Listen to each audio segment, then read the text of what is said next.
বিশ্ব সংবাদে আপনাদের স্বাগত। পুরোদমে ইসরায়েল ফিলিস্তিন চলছে ভয়াবহ যুদ্ধ।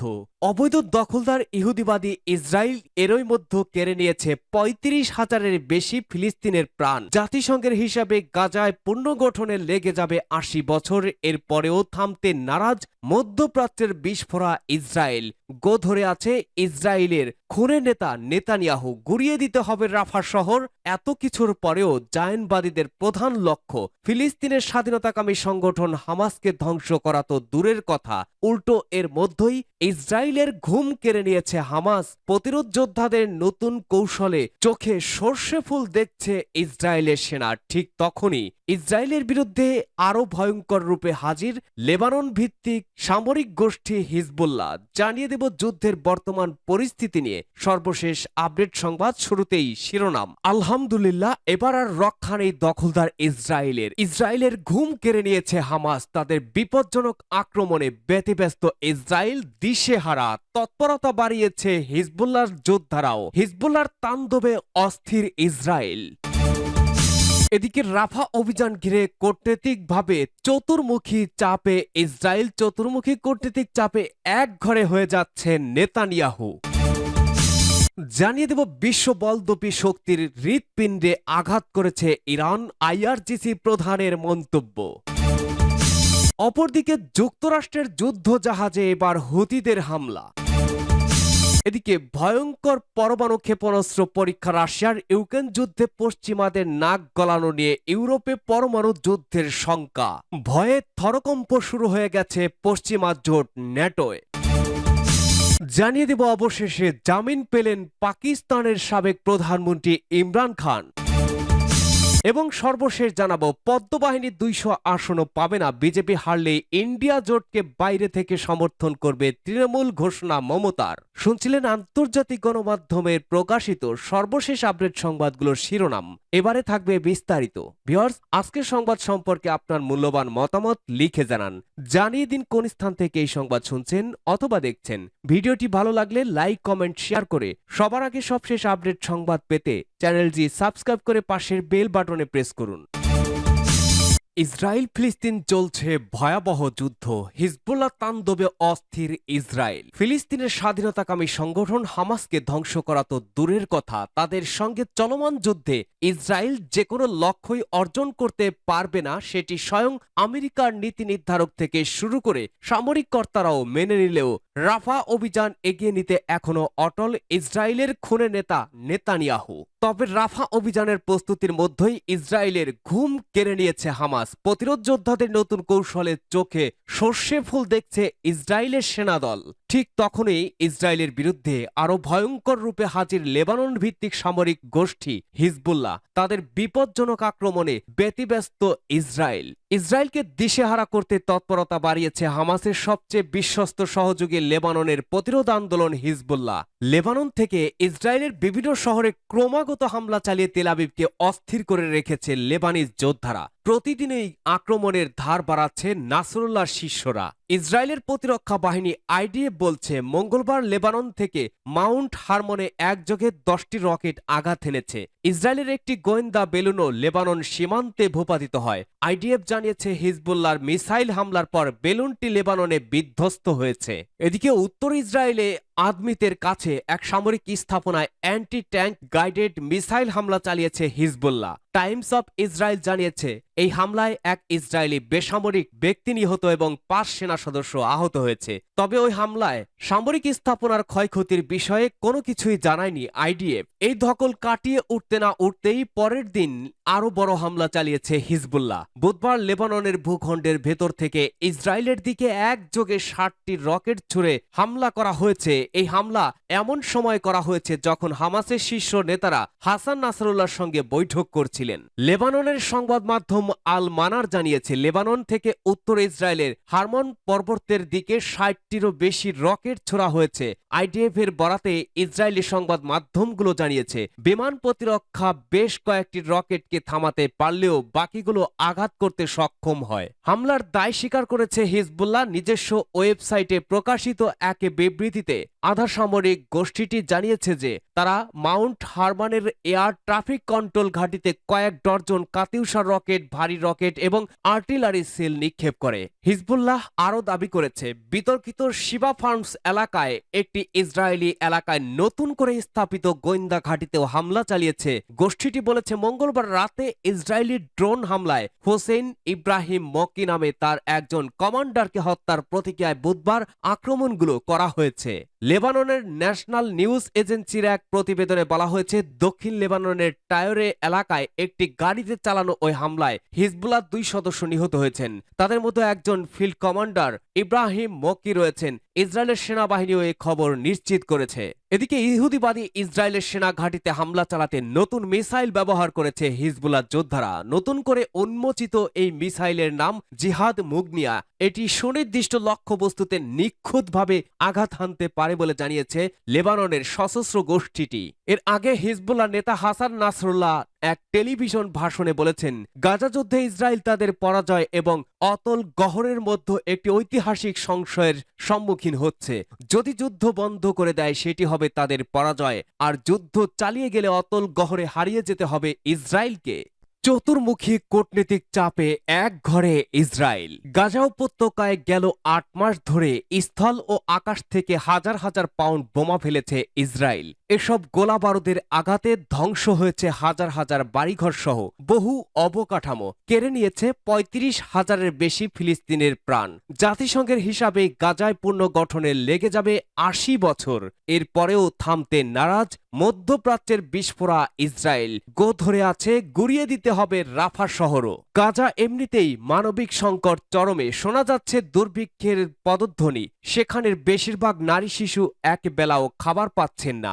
এমন পরিস্থিতিতে গাজার লাইফলাইন হিসেবে বিবেচিত রাফা শহরে যদি ইসরায়েল পূর্ব পরিকল্পিত সর্বাত্মক অভিযান শুরু করে, তাহলে মানবিক সংকট আরও ভয়াবহ হবে। সেটি বুঝতে পারছে বিশ্ব মোড়ল আমেরিকা সহ সব দেশই, শুধু বুঝতে পারছে না দখলদার ইসরায়েল। ফলে রাফা অভিযানকে ঘিরে কূটনীতিকভাবে চতুর্মুখী চাপে রয়েছে ইসরায়েল। হামাসের সঙ্গে যুদ্ধবিরতি চুক্তিতে রাজি না হয়ে রাফা অভিযানে অটল থাকায় যুক্তরাষ্ট্রের মতো ঘনিষ্ঠ মিত্রদের কাছ থেকে চাপের মুখে পড়েছে তারা। ইসরায়েলকে অস্ত্র সরবরাহ বন্ধের হুঁশিয়ারিও দিয়েছে বাইডেন প্রশাসন। এর মধ্যেই ফিলিস্তিনকে সংস্থাটির পূর্ণাঙ্গ সদস্য করার পক্ষে অবস্থান নিয়েছে জাতিসংঘের সাধারণ পরিষদ। রাফা অভিযান নিয়ে নেতানিয়াহুর সঙ্গে মতপার্থক্যের কারণে গত সপ্তাহ থেকে ইসরায়েলে বোমা সরবরাহ বন্ধ রেখেছেন জো বাইডেন। এরপরই যুক্তরাষ্ট্রের দেওয়া অস্ত্র ব্যবহার করে ইসরায়েল আন্তর্জাতিক আইন লঙ্ঘন করতে পারে বলে অভিযোগ করেছে মার্কিন প্রশাসন, যাকে দুই দেশের দ্বিপাক্ষিক সম্পর্কের ক্ষেত্রে ফাটল হিসেবে বিবেচনা করছেন আন্তর্জাতিক সম্পর্ক বিষয়ক বিশ্লেষকরা। অন্যদিকে গাজা যুদ্ধবিরতির আলোচনায় ইসরায়েল ও হামাস যাতে সক্রিয় থাকে সেই চেষ্টা এখনো চলছে। কাতার ও মিশরের দোতলাই সচল রাখার জোর প্রচেষ্টা চালায় যুক্তরাষ্ট্র প্রশাসন, সেটি চালিয়ে যাচ্ছে। হোয়াইট হাউসের জাতীয় নিরাপত্তা মুখপাত্র জন কির্বি বলেছেন, ভার্চুয়ালি হলেও দুই পক্ষকে আলোচনায় সক্রিয় রাখতে আমরা কঠোর পরিশ্রম করছি। একটি কার্যকর যুদ্ধবিরতি হতে পারে শান্তির সূচনা। নানা চাপের মধ্যেও গাজার দক্ষিণাঞ্চলীয় শহর রাফা হতে সামরিক অভিযান চালিয়ে যেতে অনড় ইসরায়েল। এজন্য শহরটির অর্ধেকেরও বেশি ঘিরে ফেলেছে ইসরায়েলি সেনারা। হামাস যোদ্ধাদের সঙ্গে সেখানে তুমুল যুদ্ধ চলছে।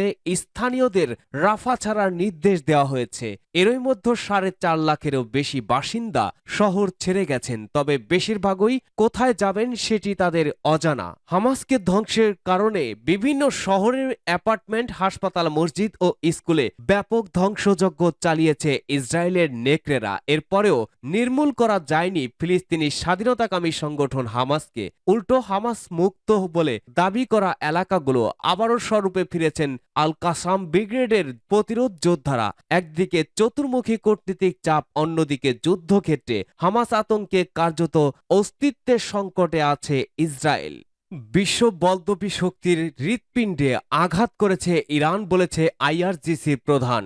ইরানের ইসলামী বিপ্লবী গার্ড বাহিনী বা আইআরজিসির প্রধান মেজর জেনারেল হোসেন সালামি বলেছেন, তার দেশ এতটাই শক্তিশালী হয়েছে যে ইহুদিবাদী ইসরায়েলের বিরুদ্ধে নির্ভয়ে প্রতিশোধমূলক হামলা চালিয়েছে এবং এর মাধ্যমে প্রকৃতপক্ষে বিশ্ব বলদবী শক্তির হৃৎপিণ্ডে আঘাত করেছে। জেনারেল সালামি বলেন, ইসরায়েলের বিরুদ্ধে হামলার পরিণতি কি তা জেনেই ইরান নির্ভীকভাবে ওই হামলা চালিয়েছে। জনগণের ইমানি শক্তি, প্রতিরোধ ইচ্ছা এবং উন্নতির ওপরে ভর করেই ইরানের সামরিক বাহিনী এই হামলা চালায়। সোমবার ইরানের শেরমান প্রদেশে এক অনুষ্ঠানে এসব কথা বলেন আইআরজিসি প্রধান। তিনি বলেন, ইরান হঠাৎ এই অভিযান চালায়নি, বরং ইরানি জাতির শক্তি ও সামর্থ্যের ওপরে ভরসা করে দায়িত্ব নিয়েই অপারেশন ট্রু প্রমিস পরিচালনা করেছে এবং এর ছবি প্রকাশ করেছে। জেনারেল সালামি আরও বলেন, অপারেশন ট্রু প্রমিস শুরুর প্রথম থেকেই ইরানের জনগণ এই অভিযান এবং আইআরজিসির প্রতি সমর্থন জানিয়ে রাস্তায় নেমে আসে। শত্রুদের নিষেধাজ্ঞা, নানামুখী ষড়যন্ত্রের কথা উল্লেখ করে জেনারেল সালামি বলেন, ইরানের ইসলামী সরকার আজ যেই শক্তি অর্জন করেছে তা জনগণের প্রতিরোধ এবং বিশ্বের বিভিন্ন দেশের বিরুদ্ধে নানামুখী সীমাহীন যুদ্ধের ফল। তিনি বলেন, আমেরিকা ও তার মিত্রদের নিষেধাজ্ঞা ইরানের জন্য বিভিন্ন ক্ষেত্রে সফলতা অর্জনের সুযোগ করে দিয়েছে। যুক্তরাষ্ট্রের যুদ্ধজাহাজে হুতিদের হামলা। ইরান সমর্থিত ইয়েমেনের শক্তিশালী সশস্ত্র গোষ্ঠী হুতি বিদ্রোহীরা যুক্তরাষ্ট্রের একটি যুদ্ধজাহাজ সহ দুটি জাহাজে হামলা চালিয়েছে। হুতি বিদ্রোহীদের সামরিক শাখার মুখপাত্র ইয়াহিয়া সারে বুধবার 15 মে এই তথ্য জানিয়েছেন। তিনি বলেছেন, আমরা যথাযথ নৌ ক্ষেপণাস্ত্র ব্যবহার করে মাইসুন নামের একটি মার্কিন যুদ্ধজাহাজে হামলা চালিয়েছি। অপরদিকে ইসরায়েলের ইলিয়াত বন্দরের দিকে যাওয়ার ডেস্টিনি নামের অপর আরেকটি জাহাজে হামলা চালানো হয় বলে দাবি করেছে তিনি। জাহাজটি গত 20 এপ্রিল ইলিয়াতের দিকে যাচ্ছিল। তবে এসব জাহাজে কবে হামলা চালানো হয়েছে সেটি স্পষ্ট করেননি তিনি। বার্তা সংস্থা রয়টার্স জানিয়েছে, তারাও নিশ্চিত করতে পারেননি হুতি মুখপাত্র কোন দুটি জাহাজে হামলার তথ্য দিয়েছেন। নতুন ভয়ঙ্কর পরমাণু ক্ষেপণাস্ত্র ছুড়ল রাশিয়া। নিজের পরমাণু অস্ত্র ভাণ্ডারে নতুন অস্ত্র প্রদর্শন করেছেন ভ্লাদিমির পুতিন। দ্য স্কেপটর খেতাব পাওয়া এই আন্তঃমহাদেশীয় ব্যালিস্টিক মিসাইল গোপন সাবমেরিন থেকে ছোড়া সম্ভব। 12 মিটার লম্বা এই ক্ষেপণাস্ত্র 8300 কিলোমিটার দূরে লক্ষ্যবস্তুতে আঘাত হানতে সক্ষম। সবচেয়ে ভয়ঙ্কর হচ্ছে এই ক্ষেপণাস্ত্র 10টি আলাদা আলাদা গাইডেড নিউক্লিয়ার ওয়ারহেড রয়েছে, যার সাহায্যে একাধিক টার্গেটে হামলা করাও সম্ভব। ব্রিটিশ সংবাদ দ্য সান জানিয়েছে, রুশ সেনাবাহিনী ওই ক্ষেপণাস্ত্র ছোড়ার একটি ভিডিও প্রকাশ্যে এনেছে। ইউরোপে পরমাণু যুদ্ধের শঙ্কা তৈরি হওয়ার পর পুতিন যে মহড়া শুরু করেছেন তাতে এই প্রথমবার অ্যাকশনে দেখা গেল এই মিসাইলকে। রাশিয়ার এই মিসাইল ভোলাবা নামে পরিচিত। রুশ সেনাবাহিনীর ভিডিও ফুটেজে দেখা যায় পানির নিচে বড় বিস্ফোরণ হচ্ছে আর কালো ধোঁয়াও বের হচ্ছে। মেঘের আড়ালে হারিয়ে যাওয়ার আগে খুব দ্রুত গতিতে আকাশের দিকে উঠে যায় RSM-56 ভোলাভা। এই মিসাইলকে রাশিয়ার অস্ত্র ভাণ্ডারের গুরুত্বপূর্ণ অংশ বলে মনে করা হয়। এর আগে নর্দার্ন এবং প্যাসিফিক ফ্লিটের নৌ কর্মকর্তাদের 7টি বোরেই ক্লাস সাবমেরিন মহড়া মোতায়েন করতে দেখা যায়। ধারণা করা হয় ওয়ারহেড বহনের জন্য ওই সাবমেরিনগুলো মোতায়েন করা হয়েছিল। সাবমেরিনগুলোতে 16টি বোলাভা মিসাইল ছিল, সেগুলো কয়েকটি ওই ফুটেজে ছুটতে দেখা যায়। গেল নভেম্বরে রাশিয়ার প্রতিরক্ষা মন্ত্রণালয় প্রথমবারের মতো বোলাভা মিসাইল ছুড়ে সাফল্য পাওয়ার কথা জানায়। তখন মস্কো জানিয়েছিল শ্বেত সাগরে পানির নিচ থেকে রাশিয়ার উত্তরাঞ্চলে ছোড়া হয়েছিল বোলাভা। সেটি কয়েক হাজার মাইল দূরের লক্ষ্যবস্তুতে আঘাত হানতে সক্ষম হয়। 1990-এর দশকে আন্তঃমহাদেশীয় এই ব্যালিস্টিক মিসাইল নিয়ে কাজ শুরু হয়েছিল। ইউক্রেন যুদ্ধে পশ্চিমাদের নাক গলানো নিয়ে ইউরোপে পরমাণু যুদ্ধের শঙ্কা তৈরি হয়েছে। এমত অবস্থায় কিছুদিন আগে কৌশলগত পরমাণু অস্ত্রের পরীক্ষা চালানোর নির্দেশ দেন পুতিন। ক্রেমলিন থেকে তখন কড়া ভাষায় পশ্চিমা নেতাদের জানিয়ে দেওয়া হয় ইউক্রেনকে সমর্থন অব্যাহত রাখবে, বিশ্বজুড়ে বিপর্যয় নেমে আসবে। জামিন পেলেন ইমরান খান।